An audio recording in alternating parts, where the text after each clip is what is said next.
Welcome. My name is Berg. I'm the author of the book Every Parent's Dilemma.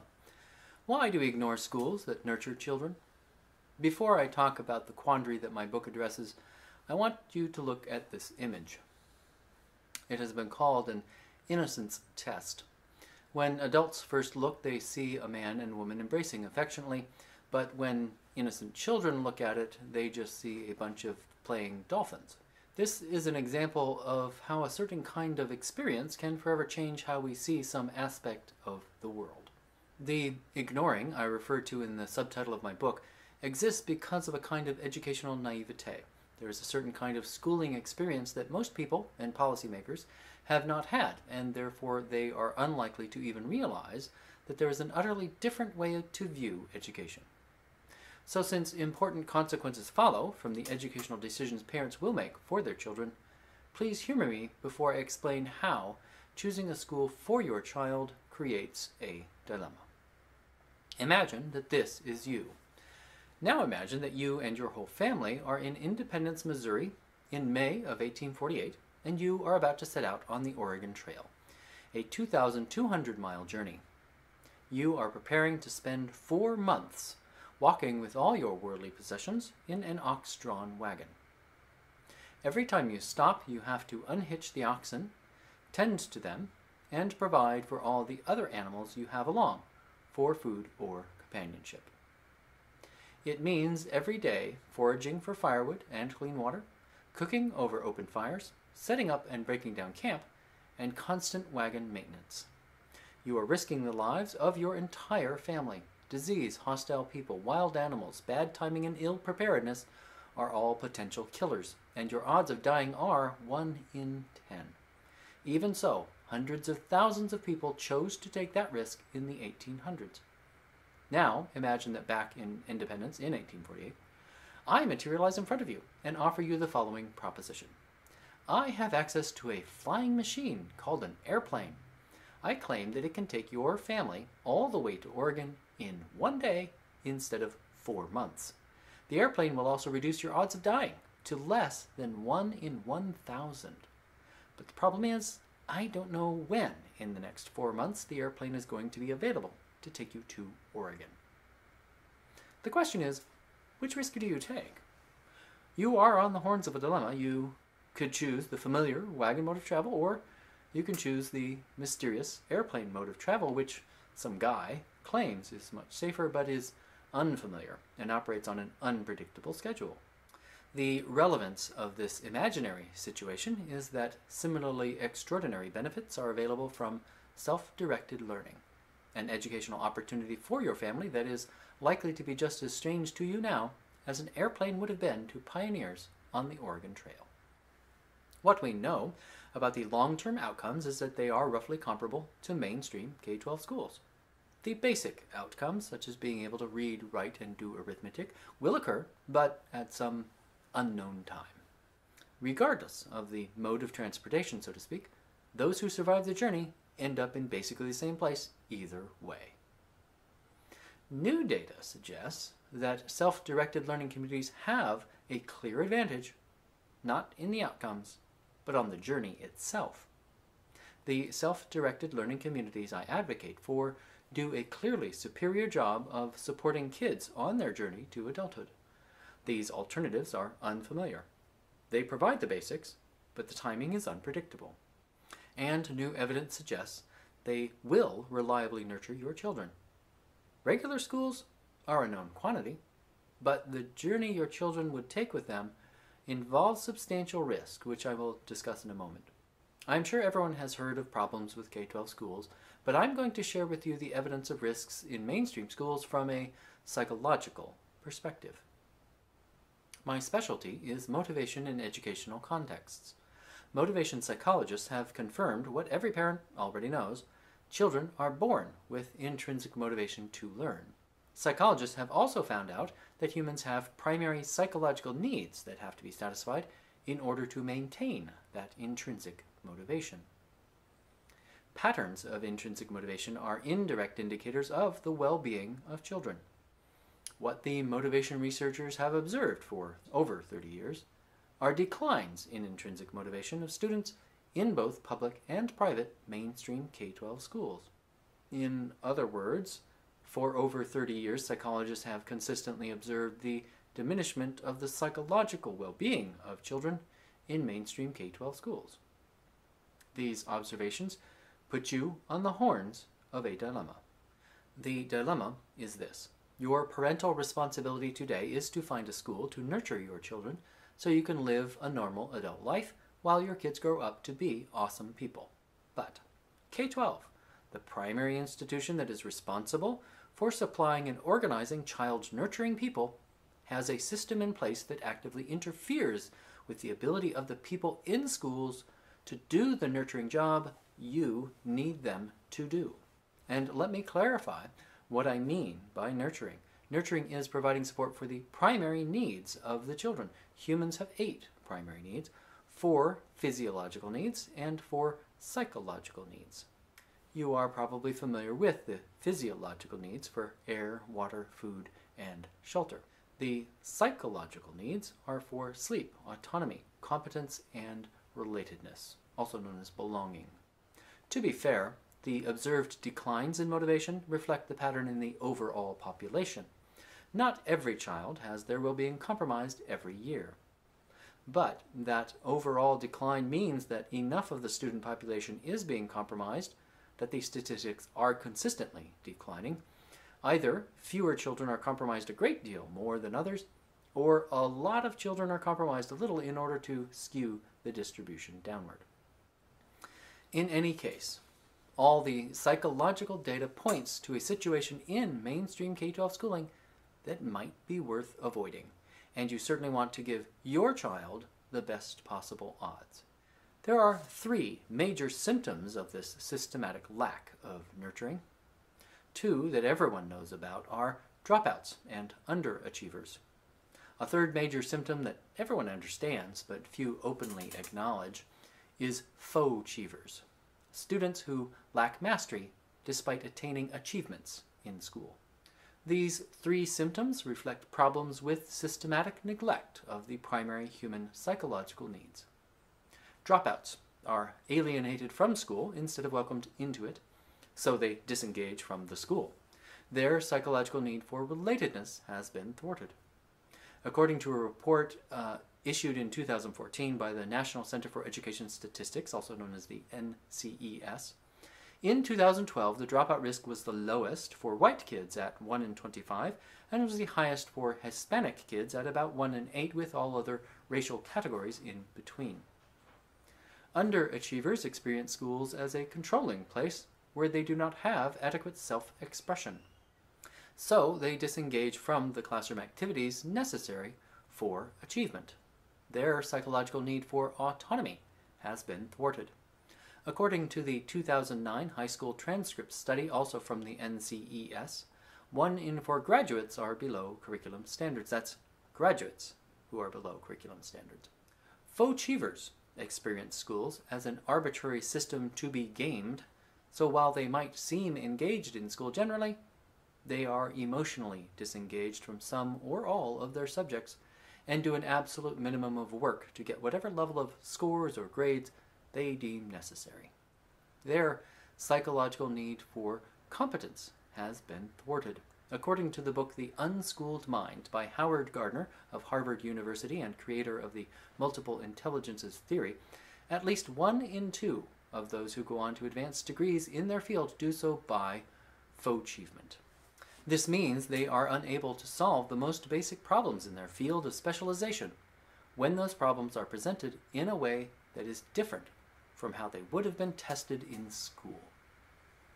So, no matter how you slice it, there is a significant risk that the mainstream school system will cheat your child out of some or all of the education they deserve. They can be cheated in several ways, but the odds of being cheated are good if you stick to typical schools, regardless of whether the school is public, private, or charter. Now, the educationally innocent are probably shocked or at least bewildered. How can it be that the odds of being cheated are worse than even? Consider the possibility that education is in the same position today as medicine was in the mid-1800s. Let's return to 1848. In London that year, city officials passed the Nuisances Removal and Communicable Disease Prevention Act. This was a large public investment, effectively endorsing the miasma theory of disease. The nuisances to be removed were open cesspools and raw sewage running in the streets. The act authorized a large-scale project to flush that annoying sewage directly into the Thames River. It was perfectly logical. The policymakers reasoned that since bad smells, also known as miasma, were such a nuisance and caused disease, then getting all that filth off the streets was vitally important. The subsequent system was successful at alleviating some of the stench, but more importantly, it also quickly and substantially increased the volume of human effluent that was deposited in the drinking water of over 2/3 of the residents of the city. Epidemics of cholera subsequently killed tens of thousands of people and were far worse than they might have been because of that large public investment guided by the miasma theory of disease.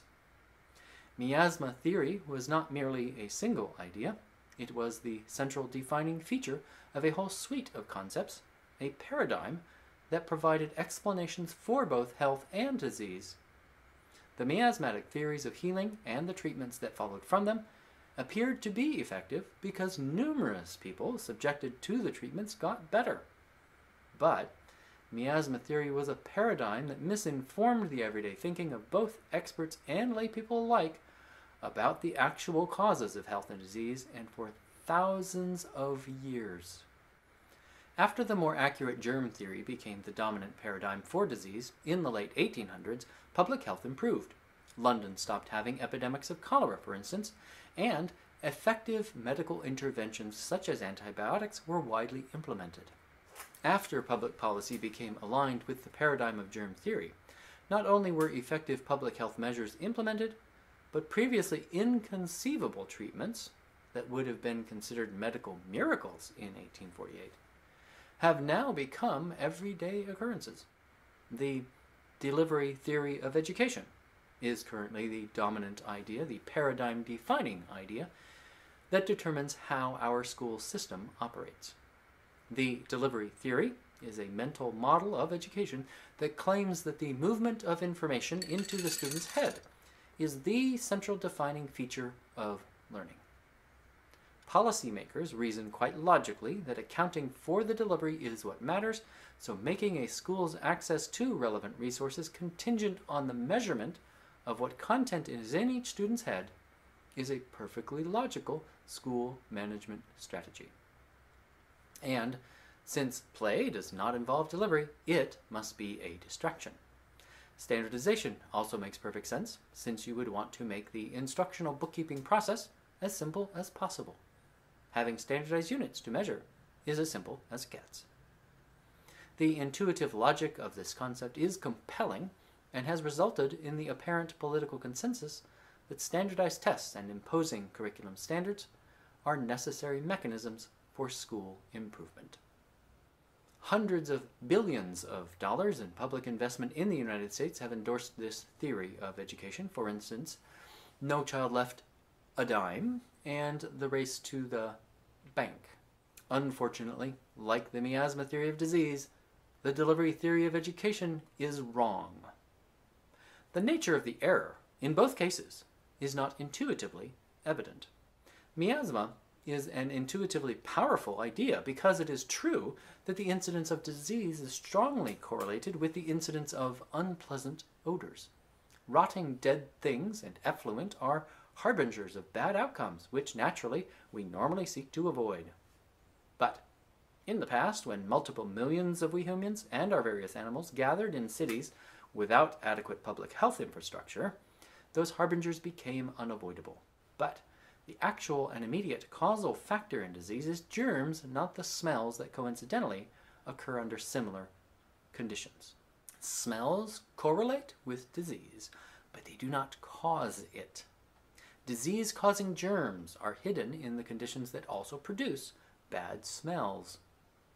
We only became effective at preventing disease after we realized how hidden factors in the situations of sewage and decomposition determine both smells, and disease.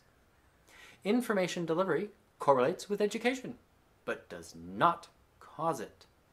Education causing cognition is hidden in the conditions that also produce information delivery. The growing mental maps theory, which I will explain in a moment, enables us to realize how hidden factors in the situation of learning determine both information delivery and education. Today, in education, distinguishing between the causal and the correlational factors is crucial. The nature of the error in delivery theory is not intuitively evident. The delivery theory of education is powerful because easy access to informational content is highly correlated with what we mean when we consider a person to be educated. An educated person does, in fact, have to have access to a substantial amount of informational content in order to think and act productively. But the actual and immediate causal factor in education is the cognitive arrangement of the relationships between content, goals, and available resources.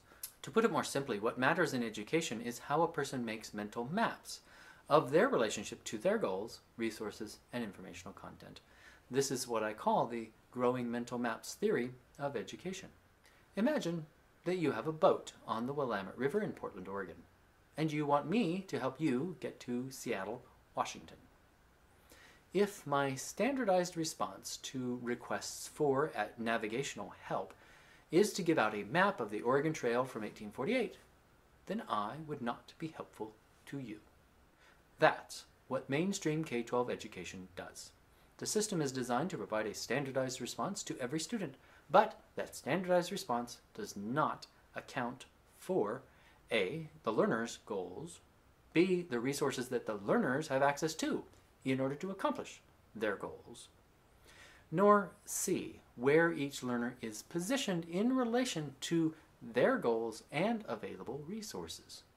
As a result, the standardized solutions can only serve those who coincidentally happen to be in a place where the system designers thought they should be, or are close enough that adaptations to their situation might work if they can figure out how to make the right adaptations. On the other hand, self-directed learning within a well-structured community is like I gave you an iPad with perfect Google Maps, in which you can get routes for any transportation mode or combination of modes to which you happen to have access. By giving you the ability to plug in your own goals and available resources, the system provides a customized solution. If I gave you that kind of device, you would be able to navigate not just to Seattle, but anywhere else you wanted to go in the future as well.